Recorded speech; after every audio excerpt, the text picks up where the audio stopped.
Friend, तो आज हम मध्य प्रदेश के संपूर्ण कोर्स की नेक्स्ट क्लास को लेकर आए हैं और इसके पहले वाली क्लास से हमने मध्य प्रदेश के वंशों ने मतलब जिन वंशों ने मध्य प्रदेश में शासन किया है उनकी साक्ष्यों को हमने पढ़ा था। और अब हम क्या पढ़ेंगे, तो अब हम नेक्स्ट वंश के बारे में पढ़ेंगे कि मध्य प्रदेश में किन किन वंशों के साक्ष्य मध्य प्रदेश से प्राप्त हुए। क्योंकि आप किसी भी मध्य प्रदेश के एग्जाम को ले लीजिए तो उसमें यह पूछ ही लिया जाता है कि मध्य प्रदेश के साक्ष्य या इसमें से किस वंश के साक्ष्य मध्य प्रदेश के किस स्थान से प्राप्त हुए थे। हम लिखाने से ज्यादा आपको याद कराने पे ध्यान देंगे, क्योंकि आपको लिखा हुआ तो किसी भी बुक में मिल जाएगा, लेकिन आप याद मुश्किल से करते हैं। इसके पहले हमने कौन सा वंश पढ़ा था, तो इसके पहले हमने मौर्य वंश को अच्छे तरीके से याद किया था। और मौर्य वंश में किसको पढ़ा था, तो मौर्य वंश में हमने किसको, अशोक को अच्छे से याद किया था कि अशोक के अभिलेख या शिलालेख कहाँ किस किस स्थान से क्या हुए हैं तो प्राप्त हुए हैं। जैसे अगर मैं आपसे पूछा, मतलब एक थोड़ा सा रिवीजन टाइप का कराऊं कि तोमन शिलालेख कहाँ से प्राप्त हुआ है, तो इसको हमने कैसे किया था। अगर कोई गुनाह करता है तो हम अपने फ्रेंड से क्या कहते हैं, तूने किया है गुनाह, मतलब इसको कहाँ से मिला है, गुनाह से मिला है। और अगर पूछा जाए कि गुजरी शिलालेख, तो गुजरी शिलालेख कहाँ से है, तो गुजरी शिलालेख कहाँ से होगा, अपना दतिया से होगा। हमने देखा था ना कैसे गुज्जर लोग किसी के भी दांत तोड़ देते हैं। ठीक है, रूपनाथ शिलालेख कहाँ से था, तो रूपनाथ शिलालेख कहाँ से हो जाएगा, मतलब रूपनाथ, रूप ही तो आदमी क्या कर देता है, कटवा देता है, मतलब कटनी, तो कटनी से शिलालेख होगा। सारू मारू पनगुड़िया शिलालेख सीहोर से हो जाएगा।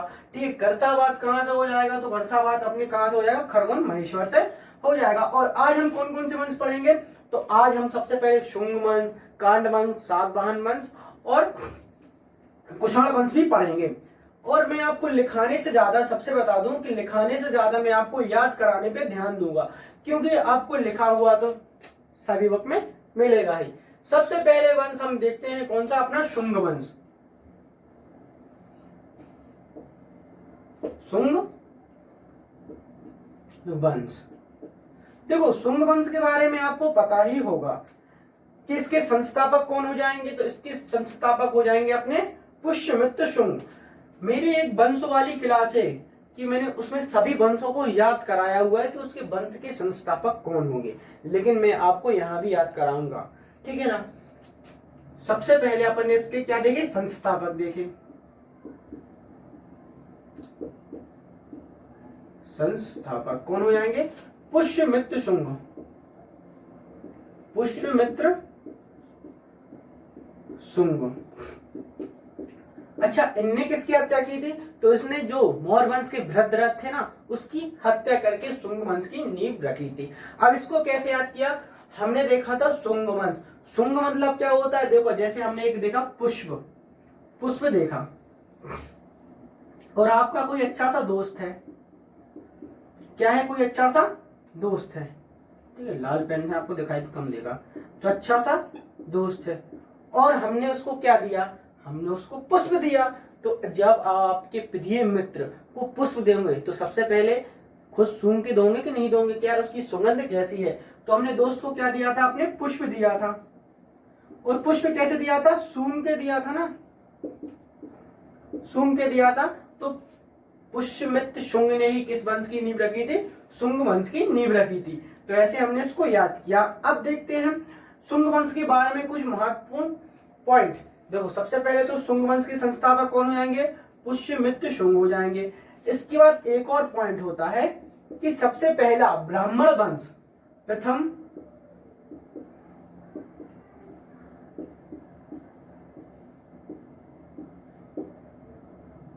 ब्राह्मण वंश कौन सा हो जाएगा, तो शुंग हो जाएगा। एक और इंपॉर्टेंट होता है कि इनके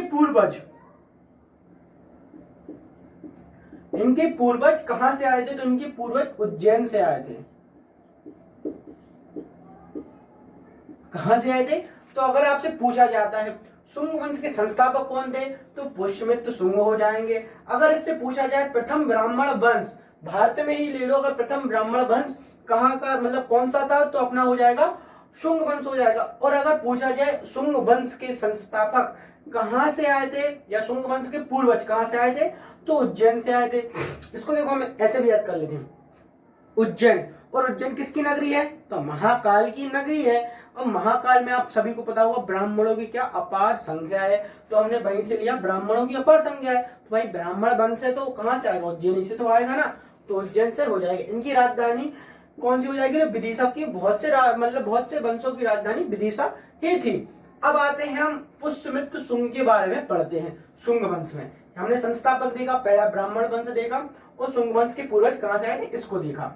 अगर अब आप देखते हैं सबसे पहले अपन पुष्यमित्र शुंग के बारे में कि इसके बारे में क्या क्या मेन बातें हैं, ठीक है।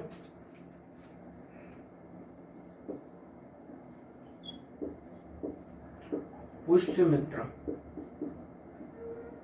सबसे पहले देखा जाए पुष्यमित्र के बारे में। देखो पुष्यमित्र ने किसकी हत्या की थी, तो पुष्यमित्र ने वृद्धरथ की हत्या की थी। अब इनने इस वंश की स्थापना भी कर दी। अब इनका एक कौन थे, पुरोहित हो जाएंगे। कौन हो जाएंगे, पुरोहित। और पुरोहित कौन थे, तो इनके पुरोहित थे पतंजलि। पतंजलि, ठीक है। पतंजलि ने 2 बुक लिखी हैं, एक तो हो जाएगी महाभाष्य और एक हो जाएगी योग सूत्र। अब देखो इसको हम कैसे करें, पतंजलि, और पतंजलि ही कौन है, अपने रामदेव बाबा हो जाएंगे। और रामदेव बाबा योग तो करते हैं कि नहीं करते, योगा के बहुत अच्छे सूत्र बताते हैं। और पतंजलि जो उसमें प्रोडक्ट रहते हैं उसमें कितनी सारी भाषा, हिंदी, अंग्रेजी, मराठी सब भाषाएं लिखी रहती हैं, मतलब एक भाषा नहीं रहती, बहुत सारी महान भाषाएं रहती हैं। तो पतंजलि ने किन की रचना की है, तो महाभाष्य और योग सूत्र नामक बुक लिखी है। अब देखा जाए पुष्यमित्र शुंग ने 2 अश्वमेध यज्ञ करवाए थे, किसके कहने पे, तो पतंजलि के कहने पर 2 अश्वमेध यज्ञ, अश्वमेध क्या कराए थे, यज्ञ कराए थे। किसके कहने पे, तो पतंजलि के कहने पे 2 अश्वमेध यज्ञ कराए थे। अब पुष्यमित्र के बारे में अपन और क्या देखें, तो और देखते हैं इसका पुत्र के बारे में। इसका पुत्र था, इसके पुत्र का नाम क्या था, इसके पुत्र का नाम था अग्निमित्रम। अग्निमित्र जो कहां का, विदिशा का क्या था, राज्यपाल था। विदिशा का क्या हो जाएगा, राज्यपाल हो जाएगा। एक विदिशा का राज्यपाल था। विदिशा में इसको एक कन्या से क्या हुआ था, प्रेम। तो उस कन्या का नाम क्या था, इसकी प्रेमिका का नाम, प्रेमिका का नाम था क्या था, मालविका।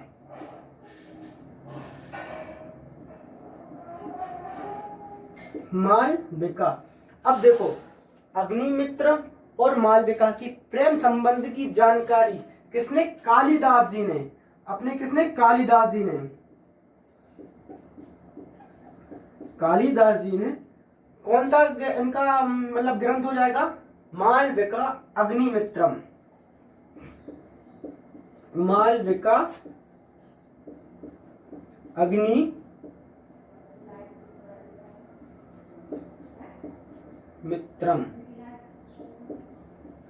नामक एक ग्रंथ है, उसमें इन दोनों के क्या प्रेम संबंध की जानकारी मिलती है। अगर आपसे पूछा जाता है मालविका अग्निमित्रम किसने लिखी है, तो कालिदास जी ने लिखी है। किसके संबंध में लिखी है, तो अग्निमित्रम जो किसका पुत्र था, पुष्यमित्र शुंग का पुत्र था। और किसकी, मालविका की प्रेम कथाओं के बारे में, इन दोनों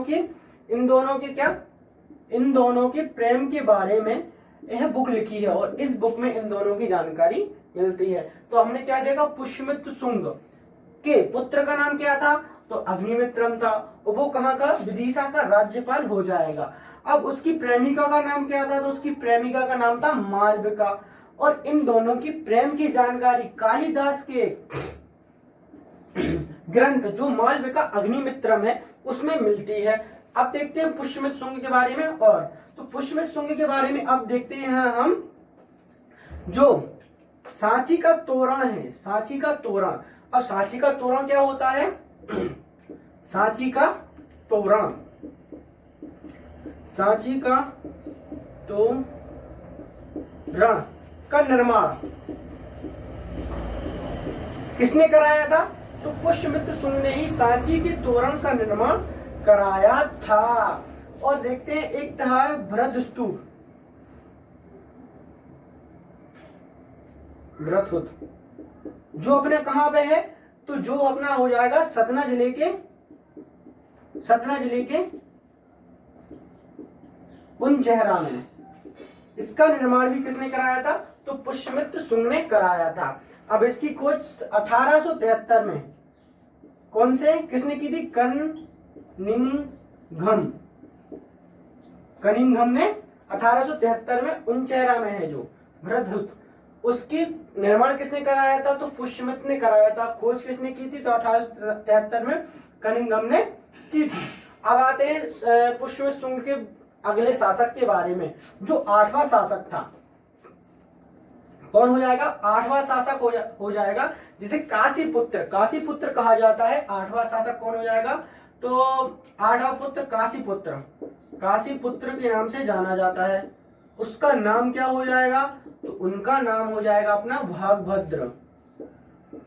आप सभी ने इसके पहले सुना होगा कि भागभद्र कौन 8वां शासक हो जाएगा, 8वां शासक हो जाएगा। अब देखो भागवत की शासन काल में एक महत्वपूर्ण क्या हुई थी, घटना हुई थी। क्या हुई थी, जो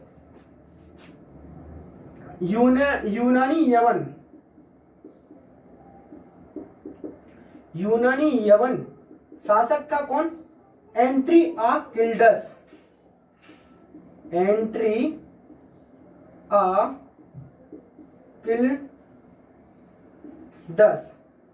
एंट्रीआकिल्डस का राजदूत कौन हो जाएगा, सभी को पता होगा, हेलियोडोरस।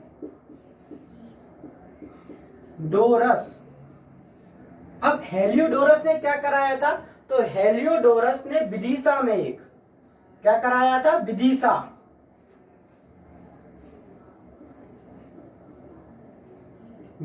में एक गरुड़ स्तंभ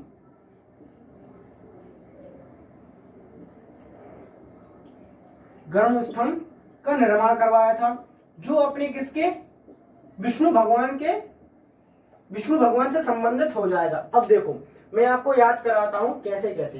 देखो भागवत से याद करो भागना। अब जब भागते हैं तो अपन कहीं क्या करते हैं, एंट्री करते हैं। क्या करते हैं, एंट्री करते हैं। और एंट्री करके सबसे पहले क्या बोलेंगे, हेलो नहीं बोलते हैं, तो हेलो बोलेंगे, तो हेलोडोरस किसके, भागभद्र के शासनकाल में एंट्रीआकिल्डस का राजदूत, ठीक है ना, ये राजदूत हो जाएगा। कौन हो जाएगा राजदूत, हेलोडोरस। अब हेलोडोरस ने क्या कराया, विदिशा में आए, क्योंकि विदेश से आए थे, तो एक गरुड़ स्तंभ की निर्माण करवाया। अब गरुड़ स्तंभ किससे संबंधित है, तो विष्णु भगवान से संबंधित है। अब गरुड़ स्तंभ को लोकल भाषा में क्या कहा जाता है, तो गरुड़ स्तंभ को लोकल भाषा में खाम बाबा के नाम से जाना जाता है। ठीक, खाम बाम्या की दबा बा, ठीक, खाम बाबा के नाम से जाना जाता है। अगर आपसे पूछा जाए खाम बाबा कहाँ पे स्थित है, तो भाई घबराना नहीं, यह भी विदिशा में स्थित है, क्योंकि गरुड़ स्तंभ का निर्माण किसने करवाया था, हेलोडोरस। अगर पूछा जाए खाम बाबा का निर्माण किसने करवाया, तो भैया हम तो नहीं बोलेंगे, हमें तो क्या हेलो बोलेंगे। ठीक है, किससे बोला हमने, खाम बाबा से बोला है, बाबा से अपने बोला। अब भागभद्र के बाद कौन हो जाएगा, शुंग वंश का अंतिम शासक। और शुंग वंश का अंतिम शासक कौन था, देवभूति। ठीक है, मैं आपको लिखाने से ज्यादा याद कराने पे जोर दूंगा, यह बात आप जान लीजिए, क्योंकि आपको देखो लिखा हुआ तो सभी बुक में मिल जाएगा। ये बात सोचना कि शॉर्ट पढ़ा रहा हूं मैं, मध्य प्रदेश की पुलिस और एसआई के लेवल का पढ़ा रहा हूं। अब अंतिम शासक कौन हो जाएगा, तो अंतिम शासक अपना हो जाएगा, अंतिम शासक कौन हो जाएगा, देवभूति।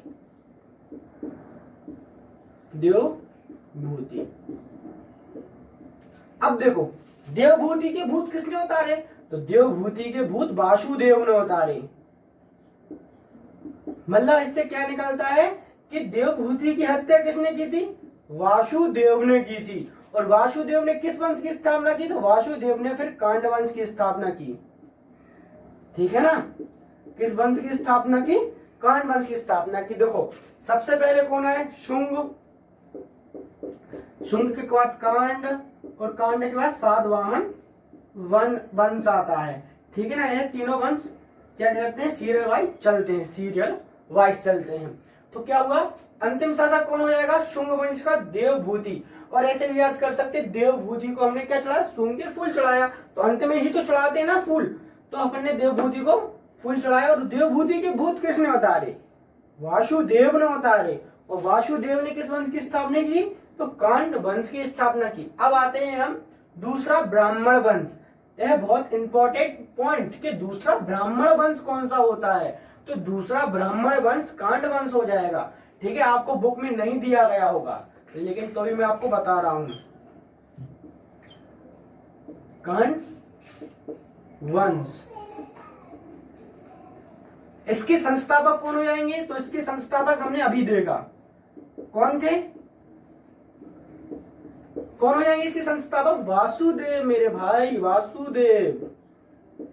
ठीक है, और इसका अंतिम शासक कांड वंश में कोई इंपॉर्टेंट चीज नहीं है, बस दो चीज पूछ ली जाती है कि इसके संस्थापक और अंतिम शासक। तो अंतिम शासक कौन हो जाएगा, सुशर्म। ठीक है ना, अंतिम शासक कौन हो जाएगा, सुशर्म। अब देखो, कांड वंश अपना दूसरा ब्राह्मण वंश भी होगा।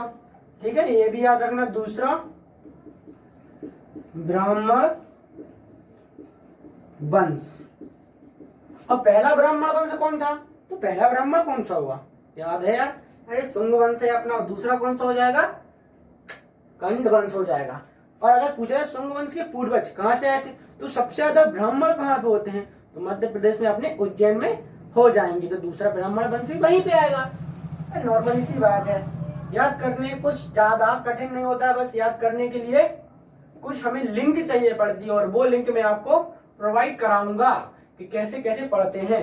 अब अरे सॉरी मैं आपको तो बता दूं, ठीक है, सुसीम मतलब सुशर्मन की हत्या किसने की थी, सुशर्मन की हत्या सिमुक या सिंधुक ने की थी, सुमक या सिंधुक। अब ये सुमक कौन है, तो सुमक हो जाएगा अपना सातवाहन वंश का, सातवाहन वंश का संस्थापक हो जाएगा। यह वंश भी हम पढ़ेंगे। आपको अगर पूरे वंश के संस्थापक पढ़ना है तो मेरी वीडियो पूरे वंशों की दी गई है, आप उसको एक बार देख सकते हैं। देखो, मेरे बोलने ना बोलने से कुछ नहीं होगा, अगर आपको कुछ नया सीखना है और अन्य विद्यार्थियों की अपेक्षा अलग जाना है तो आपको कुछ ना कुछ नया करना ही होगा। ठीक है, तो हमने किसको देखा, हमने देखा कांड वंश के बाद कौन सा हो जाएगा, सातवाहन वंश। तो सातवाहन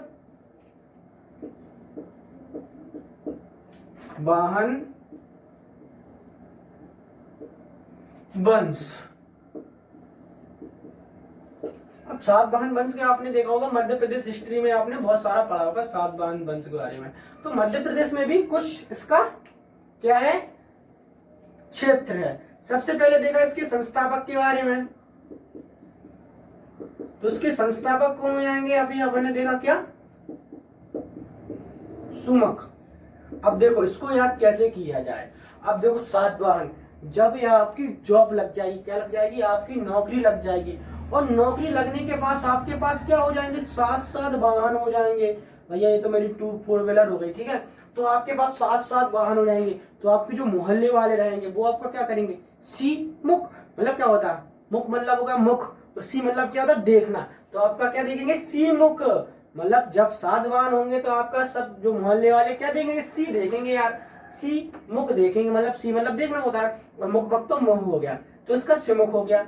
अब इसके बाद सातवाहन वंश के मतलब सिमुख के बाद कौन हो जाएगा, इसका पुत्र हो जाएगा सतकर्णी प्रथम, सातकर्णी प्रथम। अब सातकर्णी के साक्ष्य, सातकर्णी के साक्ष्य कहां से प्राप्त हुए थे, तो इन भाई साहब के साक्ष्य, इन भाई साहब के साक्ष्य कहां से प्राप्त हुए थे, तो पश्चिमी मालवा, पश्चिमी मालवा से इन भाई साहब के साक्ष्य प्राप्त हुए थे। देखो किताबों में तो और भी दिया होता है कि अनूपपुर, निवाड़ी, इनसे साक्ष्य प्राप्त हुए, लेकिन क्वेश्चन पूछ लिया जाता था सातकर्णी के साक्ष्य कहां से, आप सातकर्णी प्रथम के साक्ष्य कहां से प्राप्त हुए थे, तो पश्चिमी मालवा से प्राप्त हुए थे। देखो ज्यादा अगर आपको पढ़ाऊंगा तो आप कंफ्यूज हो जाओगे, इसलिए मैं आपको ज्यादा नहीं पढ़ा रहा हूँ, ठीक है। जितना आपके लिए इंपॉर्टेंट है उतना ही पढ़ा रहा हूँ। अब सतकर्णी प्रथम के बाद कौन हो जाएगा, तो सतकर्णी प्रथम के बाद मैं आपको इधर पे लिख दे रहा हूँ, ठीक है, एक बार रब करके। सबसे पहले कौन हो जाएगा अपना सिमुख, फिर कौन हो जाएगा सातकर्णी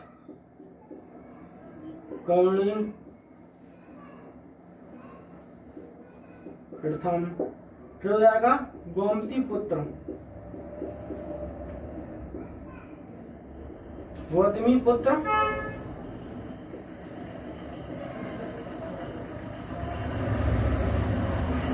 गौतमी पुत्र सतकर्णी। तो हम देखते हैं गौतमी पुत्र सतकर्णी के बारे में। गौतमी पुत्र सातकर्णी। अब देखो मैं आपको एक इंपॉर्टेंट चीज बता देता हूँ कि इसकी माता का नाम क्या था, गौतमी वल्लभश्री, वल्लश्री, ठीक है, वल्लश्री। गौतमी क्या हो जाएगी, वल्लश्री हो जाएगा। इसने अपने पुत्र को क्या कहा है, तीनों समुद्रों का देवता, या फिर क्या कहा है, तीनों समुद्रों का देवता कहा गया, और इसके घोड़ों को तीनों समुद्रों का पानी पीने वाला कहा गया है, ठीक है। और गौतमी पुत्र सतकर्णी ने कौन से, नहपान, नहपान कौन थे, शक शासक, उसको भी हराया था। इसने सबसे पहले अपन देख लिया जाए कि शक शासक नहपान को हराया था। लेकिन 2 बार जो रुद्रदामन है ना, शक शासक रुद्रदामन जूनागढ़, रुद्रदामन ये जूनागढ़ अभिलेख आपको पता होगा, पहला संस्कृत अभिलेख हो जाएगा। तो उसमें कहा गया है कि 2 बार रुद्रदामन ने गौतमी पुत्र सतकर्णी को हराया है। कितनी बार, 2 बार क्या किया है भाई साहब ने, तो हराया है। रुद्रदामन ने किसको, गौतमी पुत्र को। लेकिन गौतमी पुत्र ने किसको, नहपान को हराया था, मतलब इसको हराया था, ठीक है। तो अब इसकी पूछ लिया जाता है गौतमी पुत्र सतकर्णी के साक्ष्य मध्य प्रदेश में कहां से प्राप्त हुए, तो कहां से प्राप्त हो गए, तो इसके साक्ष्य प्राप्त हो गए जो सांची का अपना अभिलेख है ना, सांची के तोरण द्वार, मतलब सांची के दक्षिणी तोरण द्वार, सांची का दक्षिणी तोरण द्वार है ना, वहां से तोरण द्वार के शिलालेख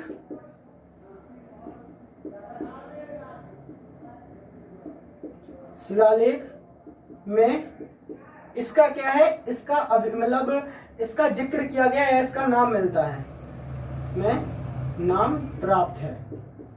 किसका नाम प्राप्त है, तो गौतमी पुत्र सतकर्णी का नाम प्राप्त है। अब इसके बाद आते हैं हम किस शासक पे, अंतिम शासक पे। तो वशिष्ठ पुलमावी के साक्ष्य भी मध्य प्रदेश के विदिशा से और देवास से प्राप्त हुए हैं, बेसनगर से प्राप्त हुए हैं। लेकिन हमें उसका इतना इम्पोर्टेंट नहीं है, क्योंकि इतना वो महान शासक नहीं था कि हम उसके वशिष्ठ पुलमावी के साक्ष्य भी मध्य प्रदेश में याद करें कि कहाँ से प्राप्त हुए हैं, ठीक है। इसके बाद आते हैं हम इस शासक के बाद, तो आते हैं यज्ञ श्री सतकर्णी के पास। यज्ञ श्री सातकर्णी। अब इसके यज्ञ श्री सातकर्णी का क्यों इंपॉर्टेंट हो जाएगा, यज्ञ श्री सातकर्णी। सबसे पहले इनके साक्ष्य, इन भाई साहब के साक्ष्य कहां से प्राप्त हुए हैं, तो इनके देखो सबसे पहले कहां से हुए, बेसनगर से,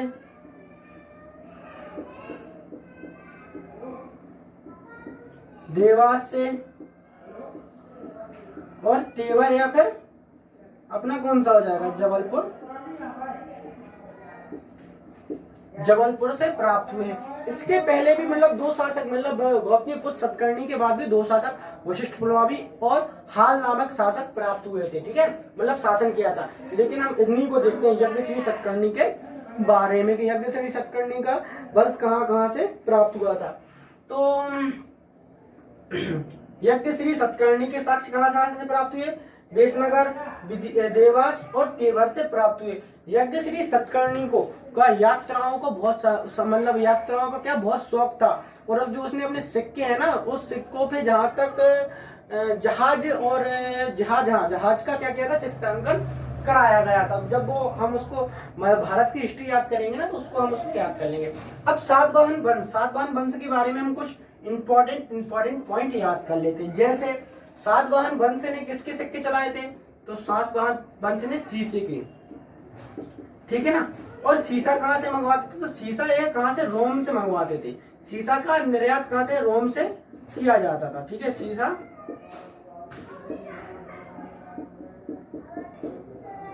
मंगाते थे, ठीक है, मंगाते थे, रोम से मंगाते थे।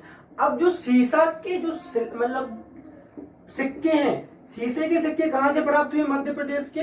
तो मध्य प्रदेश के शीशे के सिक्के, मध्य प्रदेश में शीशे के सिक्के कहां से, त्रिपुरी। और त्रिपुरी कहां पे हो जाएगा, तो जबलपुर में त्रिपुरी। त्रिपुरी अधिवेशन कब हुआ था, आप मेरे को कमेंट बॉक्स में कमेंट करना, ठीक है ना।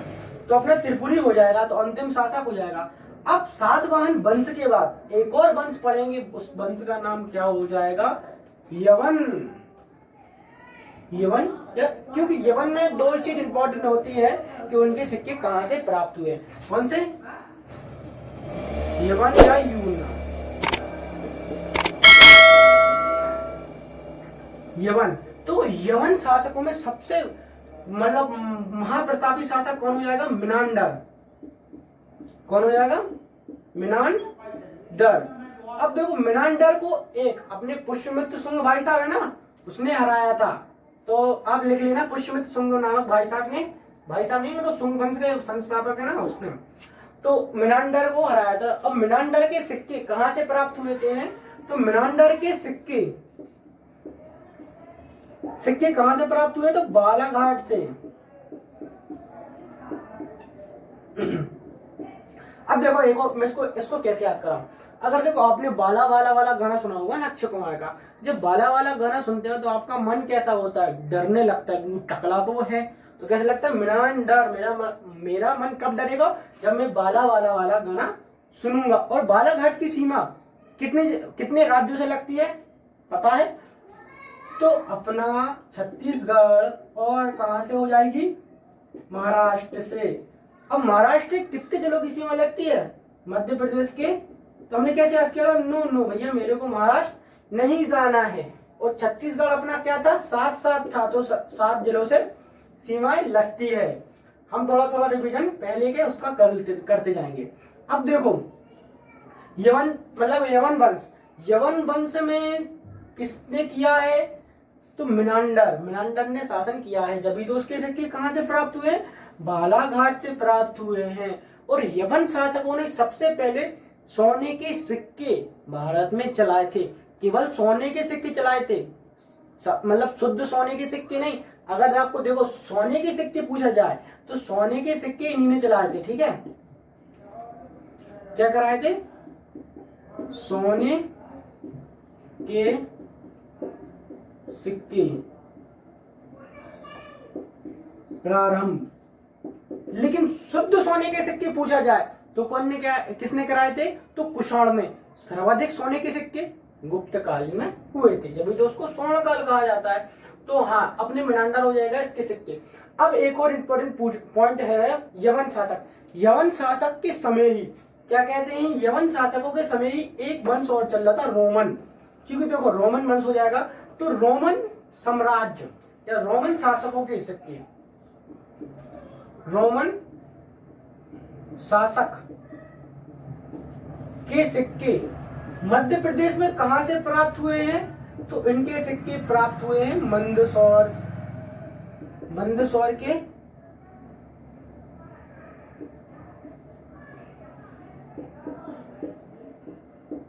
मंदसौर के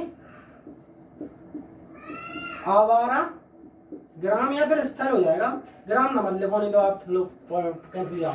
तो रोमन शासकों के क्या सिक्के कहां से प्राप्त हुए हैं, मंदसौर कि आवारा स्थल से प्राप्त हुई है। देखो अब इसको कैसे याद करते हैं, जो हमारे रोते हैं, मतलब हमारा मन रोता है, और रोता है किसका, तो मंद मंद रोएगा। जो भी देखो आवारा लोग रहते हैं ना, वो बेचारे आपने देखा होगा रोड के किनारे रोते हैं। कैसे रोते हैं, मंद मंद, मतलब धीरे धीरे, किसी को अपना दुख दर्द नहीं बताते, क्योंकि वो कैसे होते हैं, बेचारे लोग आवारा होते हैं, और उनका मन, मतलब उनका मन कोई सुनता नहीं है कि अरे रो रहा है तो रहने दो, इसलिए वो कैसे रोएंगे, रोएंगे। अगर आपसे पूछा जाता आवारा नामक स्थल कहाँ पे है, क्योंकि यह 2017 एसआई में क्वेश्चन पूछा था कि आवारा नामक स्थल कहाँ से है, तो आवारा लोग कैसे रोते हैं, मंद मंद। अब रोते नहीं निकाल लेना क्या, रोमन किसे के आहा, अपन इसको कैसे करेंगे, आवारा। तो आवारा लोग ही तो मंद मंद शोर करेंगे या फिर रोएंगे, और रोएंगे तो अपन रोमन। अगर पूछा जाए रोमन नामक सिक्के या रोमन शासकों के सिक्के कहाँ से प्राप्त हुए थे, तो हमें फिर मन में चलना चाहिए रोमन। अरे मन रोता है तो कहाँ से रोता है, मंद मंद शोर रोता है। जब मंद मंद शोर रोगा तो कहाँ से, आवारा नामक स्थल से हो जाएगा। अब हमने किसको, इसको देख लिया। अब आते हैं एक और वंश, उस वंश का नाम हो जाएगा आपका सबसे फेवरेट कुषाण वंश। कौन सा वंश, कुषाण वंश। संस्थापक कौन हो जाएंगे, इनके संस्थापक मेरे भाई साहब के क्या संस्थापक कौन हो जाएंगे, कुषाणों के। कौन से, कुजिल कैटफिशेस।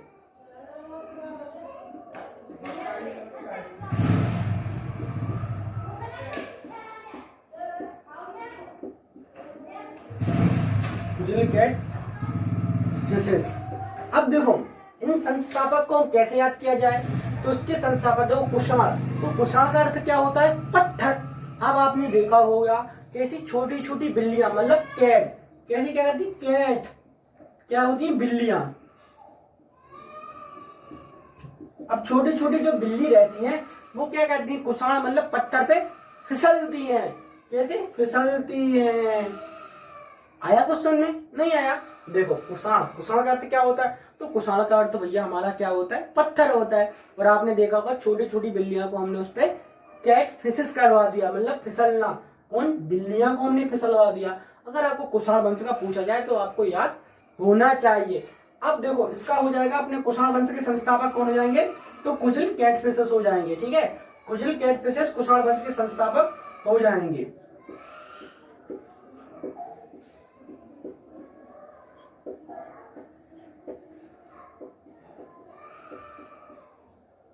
अब इसके बाद आते हैं दूसरे शासक, उनका नाम क्या हो जाएगा, बिम कैटफिशेस।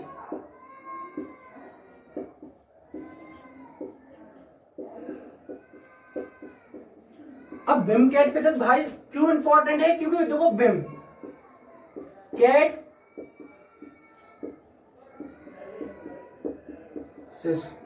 इन बिम कैटफिशेस भाई ने क्या करवाया था, सर्वप्रथम सोने के सिक्के, मतलब शुद्ध सोने के सिक्के, शुद्ध सोने के सिक्के जारी किए थे भारत में। अब देखो कैसे याद किया जाए, क्या कुजिल ने किए थे कि बिम ने किए थे। अब देखो बिम, और बिम एक क्या आती है, साबुन आती है। और साबुन के लिए आपको सिक्के तो चाहिए पड़ेंगे ना, कि नहीं चाहिए पड़ेंगे। आपको अगर नहीं चाहिए पड़ेंगे तो आप बता देना कि फ्री में साबुन नहीं आती है, या शुद्ध सोने के सिक्के लाए जब तो हमको बिम साबुन आई। तो बिम कैटफिशेस ने क्या किए थे, सोने के सिक्के प्राप्त हुए थे। अब देखो इन भाई साहब के जो सिक्के हैं मध्य प्रदेश में कहां से प्राप्त हुए हैं, तो विदिशा, विदिशा से प्राप्त हुए हैं। अब देखो विदिशा के बाद कहां, मतलब बिम कैटफिशेस के बाद आते हैं अपन वासुदेव के पास। मतलब नेक्स्ट शासक कौन आएगा, वासुदेव। अब वासुदेव के सिक्के कहां से प्राप्त हुए थे, तो वासुदेव के सिक्के देखो मैं क्या है थोड़ा बहुत इसलिए देख लेता हूं कि आप लोग को गलत ना पढ़ा दूं, क्योंकि मेरे को याद रहता है लेकिन इतना भी नहीं कि नहीं पूरा तो याद रहता है, लेकिन कुछ आपको गलत ना पढ़ा दूं इसलिए देखना पड़ता है। तो वासुदेव, अब वासुदेव के सिक्के कहां से प्राप्त हो जाएंगे, तो तेवर या त्रिपुरी, त्रिपुरी से भाई साहब के सिक्के अपने प्राप्त हो जाएंगे। अब आते हैं, तो यहां से हो गया वासुदेव। अब आते हैं कौन से, कनिष्क के बारे में। कनिष्क, क्योंकि कुषाण वंश का सबसे महत्वपूर्ण शासक कौन हो जाएगा, कनिष्क हो जाएगा। इसके बारे में कनिष्क,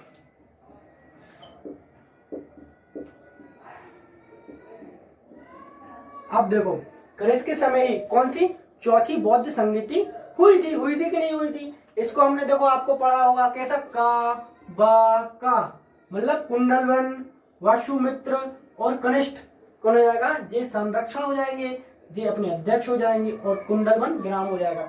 बौद्ध संगीति की भी आप मेरी एक बार वीडियो देख लें क्योंकि मैंने बहुत आसान तरीके से आपको पढ़ाया है। तो कनिष्क, ठीक है, कनिष्क ने क्या किया था? कनिष्क ने सबसे पहले शक शासक, जो शक शासक थे ना उज्जैन में जो शासन कर रहे थे, शक शासकों मतलब शक शासकों उज्जैन में हराया था और 78 ईस्वी में कौन सी शक वंश मतलब शक संबंध की शुरुआत की थी। जो अपना कैलेंडर है ना उसको ही अपन शक संबंध कहते हैं, ठीक है। तो कनिष्क ने क्या किया था? कनिष्क ने अपने शक संबंध को कब चलवाया था? तो 78 ईस्वी में चलवाया था। उसने क्यों चलाया था? कि शक शासकों को हराया था। कहां पे? उज्जैन में हराया था। फिर उसके बाद ही इसने की थी। और कनिष्क के शासन काल में ही चौथी बौद्ध संगीति, ठीक है ना, चौथी क्या हुई थी? बौद्ध संगीति, चौथी बौद्ध संगीति हो जाएगी। अब देखो कनिष्क के सिक्के कहां से प्राप्त हुए? इसको हम देखते हैं कि कनिष्क के सिक्के कहां से प्राप्त हुए।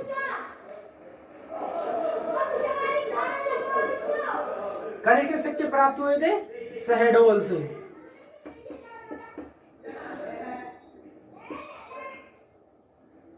कहां से प्राप्त हुए थे कनिष्क के सिक्के? शहडोल से। अब देखो कनिष्क इतना महान शासक हो जाएगा तो अपने वो सिक्कों को क्या करता था? इधर उधर डोलता, मतलब शहडोल मतलब साथ में लेके डोलता रहता था। तो इसको हमने कैसे याद किया कि कनिष्क। अब कनिष्क के सिक्के, अब इतना शासक हो जाएगा तो भैया वो अपनी सिक्कों को क्या करेगा? साथ लेके चलेगा कि नहीं चलेगा? तो कनिष्क ने कहां से सिक्के प्राप्त हुए? तो शहडोल से। और क्या देखा था कि हमने कुजिल कैटफिशेस हो जाएगा, बिम कैटफिश हो जाएगा। कि बिम कैटफिशेस के सिक्के कहां से प्राप्त हुए थे? तो विदिशा। इसको बाबा याद कर लेना, ठीक है। वासुदेव तो तेवर ही बदल गया यार, प्राप्त हो गए। और कनिष्क के सिक्के कहां से? शहडोल से प्राप्त हुए। तो कुषाण वंश। अब कुषाण वंश के बाद एक शक वंश रहेगा, उसको हम नेक्स्ट क्लास में पढ़ेंगे, ठीक है। तो आज के लिए बस इतना ही। अगर आपको मेरी वीडियो अच्छी लग रही हो और आपको समझ में आ रहा है तो एक बार आप कमेंट जरूर किया करो, क्योंकि इतनी मेहनत मैं अपने लिए नहीं आपके लिए ही कर रहा हूँ कि ड्यूटी को छोड़कर इतनी आपकी पढ़ाई करा, मतलब रात भर ड्यूटी करने के बाद सुबह आके आपकी क्लास लेना, ठीक है। तो लास्ट में बस यही बोलना चाहता हूँ कि यार आप लोग मेरा साथ दीजिए, क्योंकि इसमें आप लोग का बहुत फायदा होगा। मैं आपको बहुत आसान तरीके से बहुत सी चीजें याद करा दूंगा, ठीक है। तो अगर आपको वीडियो अच्छी लग रही हो तो लाइक, कमेंट एंड सब्सक्राइब। जब सब्सक्राइब कर रहा हूं तो बेल आइकन या घंटा वाले बटन पे जरूर क्लिक करें। धन्यवाद।